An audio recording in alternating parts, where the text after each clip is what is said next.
Hello guys, I am MrBitter and I am joined by Carmac. Carmac, what would you say that your title is over there at IEM? I always think of you as a CEO, but I don't think that's your official job description. No, it's certainly not CEO, it's Director of Pro Gaming. Okay. Carmac, thank you for taking the time to talk to us today. Just have a couple of quick questions, and I know you're very busy, so I'll let you get out of here as soon as we knock these out.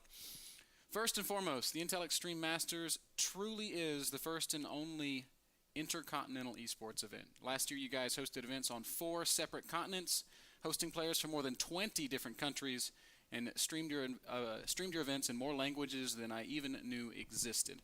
What is the secret to reaching such a global audience?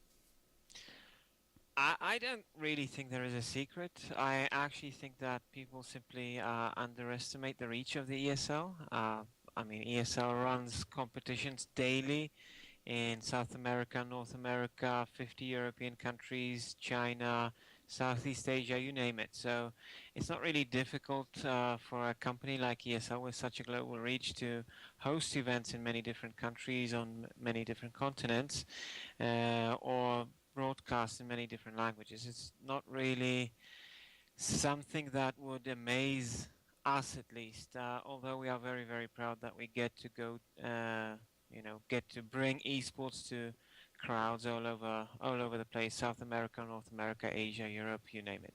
What if we were to take a step back and say, disregarding StarCraft, but esports as a whole, the industry itself, what can we do to continue to stimulate growth in the esports scene?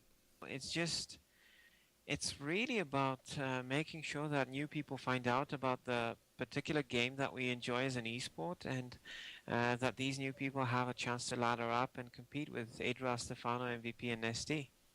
I think if you look at esports over the past couple of years, I mean, we've seen a real spike due in large part to the advent of online streaming.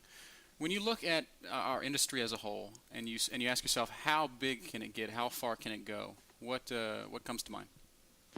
I think it can't be bigger than Rotterdam's tendency to lose money on sporting bets.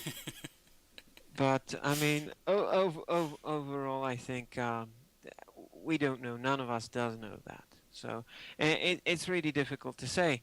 Esports has been extremely difficult to predict. There's been gentlemen out there with, big esports corporations saying that we're going to be amazingly huge and, all these things. But we don't really know where the ceiling is. But the bottom line is we still haven't hit it. And I don't think we're going to hit it for the next 5 years at least. So at least that I can kind of promise you. Other than that, we don't know. It's just all one big experiment.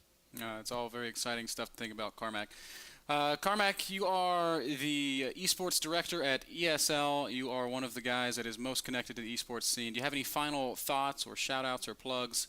The mic is yours here as we close out this interview.